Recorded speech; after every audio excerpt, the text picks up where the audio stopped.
नमस्कार, कैसे हैं? मेरे ख्याल से अच्छे होंगे, अपनी पढ़ाई लिखाई खूब अच्छे से कर रहे होंगे।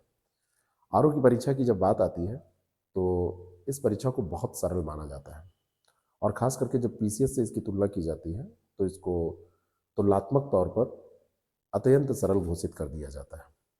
कहा जाता है कि ये पेपर बहुत सरल है। उसके पीछे कारण बताए जाते हैं। ये महोदय कह रहे हैं कि ये पेपर बहुत सरल है, तो इसके पीछे ये कारण गिनाते हैं। पहला कारण ये गिनाते हैं, कहते हैं कि इसका जो सिलेबस है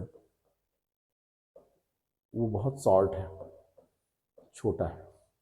दूसरा कारण ये बताते हैं, कम पढ़ना है,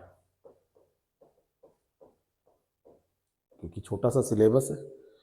तीसरा कारण ये बताते हैं कि कम लिखना है, क्योंकि यहाँ पर जो पेपर होते हैं वो ऑब्जेक्टिव यानी कि ओएमआर वाले और साथ में सब्जेक्टिव डिस्क्रिप्टिव दोनों होते हैं। आपको ऑब्जेक्टिव क्वेश्चन पेपर भी मेन एग्जाम में मिलेंगे, प्रीलिम्स में तो पीसीएस और इसमें दोनों में, लेकिन मेन एग्जाम में इसमें जीएस आपसे क्या पूछा जाता है, ऑब्जेक्टिव पूछा जाता है। तो कम लिखना है, तो ये कहते हैं कि ये बड़ा सरल है, छोटा सा एग्जाम है। और एक कारण ये बताते हैं, ये कहते हैं कि इसमें साक्षात्कार नहीं है, इसमें इंटरव्यू है नहीं, तो इसलिए भी ये सरल है। प्रथम दृष्टया ये बात आपको बहुत अच्छी लगेगी और इनकी बातें आपको सब समझ में आएंगी। ये मिस्टर पूरा लैपटॉप लेके आपको समझा देंगे, कहेंगे कि हाँ ये बात सरल है। तो प्रथम दृष्टया तो मुझे भी इनकी बात समझ में आई, लेकिन एक समझदार व्यक्ति जो काफ़ी चिंतन कर चुका है वो इधर खड़ा हुआ है और ये अपने अनुभव बता रहा है। ये कह रहा है कि नहीं, ये टफ है, ये टफ है। तो इनसे पूछा गया कि टफ कैसे है, जरा पॉइंट गिनाओ। तो इन्होंने कहा कि नहीं, ऐसे हम नहीं गिनाएंगे, इसके पीछे एक एनालिसिस करनी पड़ेगी। तो चलिए इनकी बातों को सुनते हैं और देखते हैं कि ये क्या तर्क देते हैं। टफ क्यों है? इस बात को समझाने के लिए इस व्यक्ति ने कहा कि सबसे पहले चलो आपको हम सिलेबस दिखाते हैं और चलो तुलना कर लेते हैं आरओ ए आरओ वर्सेस यूपी पीसीएस की। भाई, सरल और कठिन ये तुलनात्मक शब्द है, किससे सरल किससे कठिन, कितना सरल कितना कठिन, तो चलो इससे तुलना कर लेते हैं। इस व्यक्ति ने कहा कि जब आप आरओ के पैटर्न को देखेंगे तो प्रीलिम्स में आपको एक जीएस का पेपर मिलेगा और एक हिंदी का पेपर मिलेगा। तो प्रीलिम्स उन लोगों के लिए इजी है, नो डाउट, जिनका हिंदी गुड है, जिनकी हिंदी अच्छी है, हिंदी में जो 55 के आसपास स्कोर कर जाते हैं। और उन लोगों के लिए टफ है, खास करके जो इंग्लिश मीडियम के पढ़े लिखे लोग हैं, उनके लिए ये टफ हो जाता है जिनकी हिंदी में स्कोर 50 से ऊपर करने में दिक्कत होती है। बात समझ में आई? तो इन्होंने कहा कि ये तो बात प्रीलिम्स की हुई, लेकिन प्रीलिम्स से सिलेक्शन तो होना नहीं है, सिलेक्शन होना है मेन एग्जाम से। तो चलो मेन एग्जाम पे हम चलते हैं। तो इस व्यक्ति ने जो बातें हमको बताई, यानी कि ये जो अनुभव है, इसमें ये बात है कि जनरल स्टडी का 120 क्वेश्चन का, 120 नंबर का, 120 मिनट का एक पेपर आपको जैसे प्रीलिम्स में मिलता है, ठीक वैसे ही मेंस में मिलता है यहाँ पर। ये इसका एक इजी पार्ट है। दूसरा, इन्होंने कहा कि जो हिंदी आपसे एक पूछी जाती है, हिंदी, जनरल हिंदी और ड्राफ्टिंग का एक पेपर पूछा जाता है, तो उसमें जनरल जो वोकेबुलरी पूछी जाती है, ये भी इसका एक इजी पार्ट है। मुझे भी बात समझ में आई कि हाँ ये बहुत इजी पार्ट है। यानी कि मेन एग्जाम में जो 180 मार्क्स हैं, इन दोनों को जिनको मैं घेर रहा हूँ, एक ये और दूसरा ए, दोनों मिला के कितना, 180 मार्क्स। तो ये 180 मार्क्स तो ठीक है, थोड़ा सा स्तर में अंतर रहता है, लेकिन प्रीलिम जैसे रहते हैं। ये दो बहुत चैलेंजेज हैं, यहाँ चैलेंजिंग पार्ट है। तो पहले वाले जो ये महोदय थे, इन्होंने कहा कुछ चैलेंज नहीं है, हम आसानी से तैयार कर लेंगे, इसमें कुछ नहीं है, ड्राफ्टिंग में कुछ नहीं है, लेटर पढ़ने हैं तैयार कर लेंगे, गद्यांश करना है तैयार कर लेंगे, टेबुलर फॉर्म दूसरा क्वेश्चन है तैयार कर लेंगे, और वोकैब याद करने में कोई दिक्कत नहीं होती है, सब तैयार कर लेंगे, कंप्यूटर के 5 सवाल आएंगे, हम कर लेंगे। तो इन्होंने कहा आप कर तो लोगे, लेकिन यहाँ पे मार्क्स गेन करना एक बहुत बड़ा चैलेंज है। मार्क्स गेनिंग चैलेंज यहाँ पर चलता है। तो कैसे चलता है? पता चला कि यहाँ पर अगर लेटर का अलाइनमेंट गड़बड़ हो गया तो मार्क्स पूरे कट जाते हैं, एक भी मार्क्स नहीं दिए जाएंगे। अगर आपने गलत तरीके से उसको लिख दिया है, थोड़ा सा इधर उधर शिफ्ट कर दिया है, तो पूरे मार्क्स मैथमेटिकल तरीके से कट जाएंगे। टेबुलर फॉर्म में 15 नंबर वैसे मिलते हैं सारणी रूप में, अगर आपने गलत तरीके से बना दिया तो 0 मार्क्स भी मिल सकते हैं, और सही बना दिया तो आपको 13-14 मार्क्स भी, 15 मार्क्स भी मिल सकते हैं, 12-13 मिल सकते हैं। तो ये बात परेशान करने वाली थी।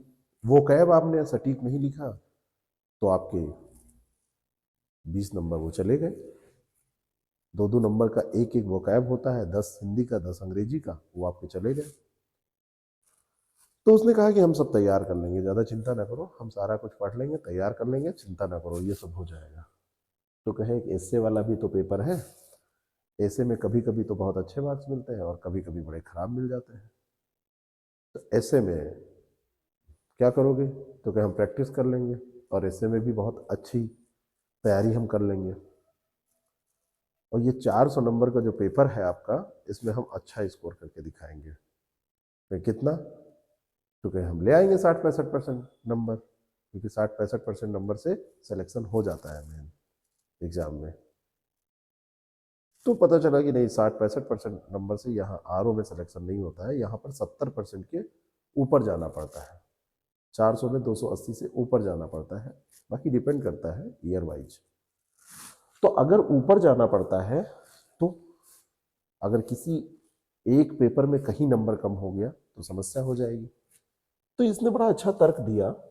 इसने कहा कि पीसीएस एग्जाम में आपके पास टोटल पेपर होते हैं 8, 150 की हिंदी, 150 का एस्से, और 6 पेपर जनरल स्टडी के, सारे 200-200 नंबर के। तो टोटल मेन एग्जाम आपका होता है 1500 मार्क्स का।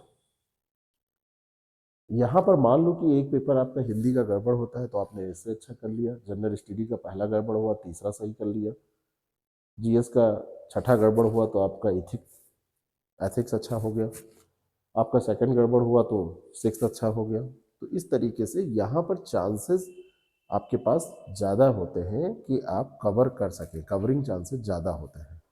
किसमें? यूपी पीसीएस की बात हो रही है, यूपी पीसीएस मेन एग्जाम की ये बात हो रही है। लेकिन आरओ में ये चांसेस कम होते हैं, क्योंकि यहाँ पर 4 ही पेपर आपके टोटल होने हैं, एक जीएस का, एक हिंदी का ऑब्जेक्टिव, और एक ड्राफ्टिंग का पेपर हिंदी का, और एक एस्से का पेपर। तो इसलिए ये एग्जाम टफ हो जाता है, क्योंकि इस एग्जाम को आप अगर कहीं से भी गलती जरा सा भी करते हैं तो मैनेज करना बड़ा मुश्किल होता है। तो अब बात आती है कि सिलेक्शन इसमें फिर किसका होता है, कौन सेलेक्ट होगा और कैसे सिलेक्शन होता है? भाई अगर 411 सीटें हैं, बढ़ के वो 500 से ऊपर हो गई हैं, जो सीटों की बात की जाए कि आरओ में कितनी सीटें हैं, तो 500 से ऊपर सुनाई दे रही हैं, तो इतने लोग तो सेलेक्ट होंगे ही आरओ में। तो किसका सिलेक्शन होता है? तो यहाँ पर सिलेक्शन उनका होता है जो टू द पॉइंट, बिल्कुल चीजों को टू द पॉइंट, आप ये समझ लीजिए कि रटना ज्यादा है, यहाँ पर समझनी है चीजें, जीएस वाले पोर्शन में समझनी है, लेकिन टू द पॉइंट लिखते हैं। जो अगर उनसे पूछा गया है कि लेटर का प्रारूप बनाओ तो प्रारूप बना के आते हैं, उदाहरण कहा जाता है तो उदाहरण दे के आते हैं, वो इधर उधर की बातें अनर्गल नहीं करते हैं। यहाँ पे सिलेक्शन उनका होता है जो खूब ज्यादा अभ्यास करते हैं, जो खूब ज्यादा प्रैक्टिस करते हैं।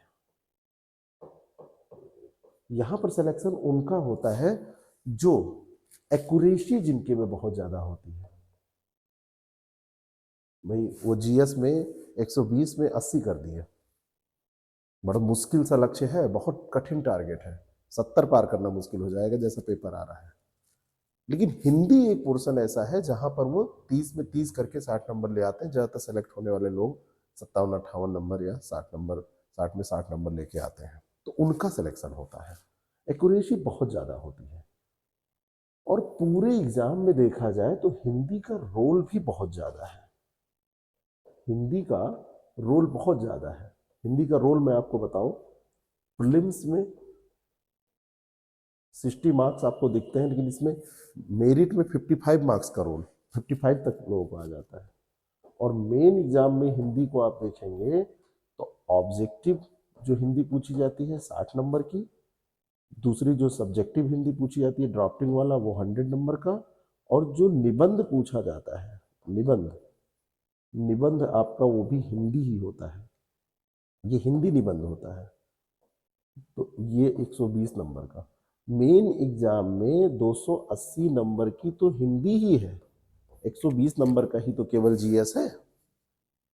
तो जो हिंदी सही से पढ़ते हैं, हिंदी की तैयारी जिनकी सही से होती है, कुछ भी नहीं पढ़ लेते हैं, हिंदी में प्रैक्टिस होती है, हिंदी में तैयारी सही से होती है, प्रीलिम्स में तो पास करते ही हैं, मेंस में भी हर पोर्शन में ध्यान देते हैं, तो उनका सिलेक्शन इसमें हो जाता है, आसानी से हो जाता है। तो आरओ बनने के लिए आपको बहुत ज़्यादा पढ़ने की ज़रूरत नहीं है। आरओ बनने के लिए आपको सटीक पढ़ने की ज़रूरत है। सिलेक्शन किसका होगा? जो लोग सटीक पढ़ेंगे, बिल्कुल सटीक मटेरियल उनको मिल जाए, सटीक सामग्री, और उसी का वो इस्तेमाल करें। आरओ में सिलेक्शन किसका होगा? जो खूब अभ्यास करेंगे, यानी कि बार बार रिवीजन करेंगे, प्रैक्टिस करेंगे, रिवाइज जिनका खूब अच्छे से हो जाता है ना। आरओ में सिलेक्शन किसका होगा? जो बिल्कुल एक्यूरेसी जिनकी खूब ज़्यादा होगी, खूब ज़्यादा एक्यूरेसी तभी आएगी जब खूब ज़्यादा आप अभ्यास करेंगे, है ना। तो जो बहकेंगे कम, जिनमें भटकाव कम होगा, है ना, भटकाव कम होगा। अब आप डिसाइड कर लीजिए कि आपको कैसे सिलेक्शन लेना है, आप डिसाइड करिए। हमसे लोग फ़ोन करके पूछते हैं सर आरओ आसान है कि पीसीएस आसान है? मैं दोनों लिया हूँ। पीसीएस का सर हमारा स्कोर 76-77 बन रहा है, पता नहीं पीसीएस पास होगा कि नहीं, आंसर राइटिंग करें या नहीं। और आरओ हम फोकस कर रहे हैं, आरओ में इस बार हर हालत में सिलेक्शन लेना है, और फिर ये है वो है, दुनिया भर की बातें करते हैं। तो अगर लेना है सिलेक्शन तो जुट के आपको पढ़ना पड़ेगा। और आरओ की एक और बात है, फायदा ये है कि इसमें जब प्रीलिम्स कोई पढ़ता है तो मेंस तैयार होता है। प्रीलिम्स में जो 120 का ये 120 नहीं, 140 का जो जीएस और 60 की जो हिंदी पढ़ी जाती है, ये सीधे मेन एग्जाम में जब आप जाते हैं तो मेंस एग्जाम में ये सीधे 120 का जीएस और 60 की हिंदी यहाँ पर भी काम आती है। तो 180 नंबर का काम यहाँ करती है, प्रीलिम्स में ये 200 नंबर में। बस एक्स्ट्रा आपको कितना पढ़ना पड़ता है, प्लस इसमें करना पड़ता है 220, और इस 220 में 100 हिंदी और 120 ऐसे, इस तरीके से, तो ये 400 नंबर का आपका पेपर हो जाता है। तो इस मामले में आरओ पीसीएस से टफ हो जाता है कि यहाँ सुधार की गुंजाइश कम होती है, और इस मामले में आसान हो जाता है कि यहाँ पर आपको चीज़ें जो है वो कम पढ़नी है। यहाँ पर जो चीज़ें हैं वो बहुत कंसाइज वे में कम चीज़ें पढ़ के आपका सिलेक्शन हो जाना है। ठीक है। अब लोग कहते हैं कि हमको करना क्या चाहिए, तो आरओ की तैयारी करनी चाहिए। आरओ की तैयारी आप हमारे साथ भी कर सकते हैं। आरओ का हमारा बैच आप ज्वाइन कर सकते हैं। आरओ के बैच में हमारे आप अगर प्रीलिम्स पास कर जाते हैं तो मेंस की तैयारी हम पूरी फ्री कराने आपको जा रहे हैं। जो हमारा ये मुमकिन बैच है, अगर आप इसको ज्वाइन करके पास कर जाते हैं, ये क्रैश कोर्स है, 100 दिन में पूरा हम रिवीजन करा रहे हैं। अगर इसको आप कर ले जाते हैं, इसमें पास कर जाते हैं, तो आप मान लीजिए कि मेंस बिल्कुल उंगलियों पर आपके जीएस हम पढ़ाए रहेंगे, हिंदी पढ़ाए रहेंगे, उंगलियों पर मेंस आपके रहेगा, और हम फ्री में मेंस की तैयारी कराएंगे। तो ये फैसला आप कीजिए कि आपको कहाँ से पढ़ना है, कैसे पढ़ना है, लेकिन ये फैसला जरूर कर लीजिए कि आरओ को हल्के में मत लीजिएगा। आरओ है बहुत टफ, देखन में छोटो लगे घाव करे गंभीर। ये दिखने में सिलेबस बहुत छोटा है, नहीं तो सारे लोग सेलेक्ट हो जाते हैं, है ना। और कोई जरूरी नहीं है जो पीसीएस में सेलेक्ट हो रहे हैं वो आरओ में भी सेलेक्ट हो। कई लोग ऐसे भी हैं जो दोनों में सेलेक्ट होते हैं। तो इसका फैसला आप कीजिए, बाकी हमारे साथ जुड़ेंगे तो मुझे खुशी होगी, हमारी टीम को खुशी होगी, हम लोग मेहनत करेंगे तो रिजल्ट भी अच्छा आएगा। Thank you so much.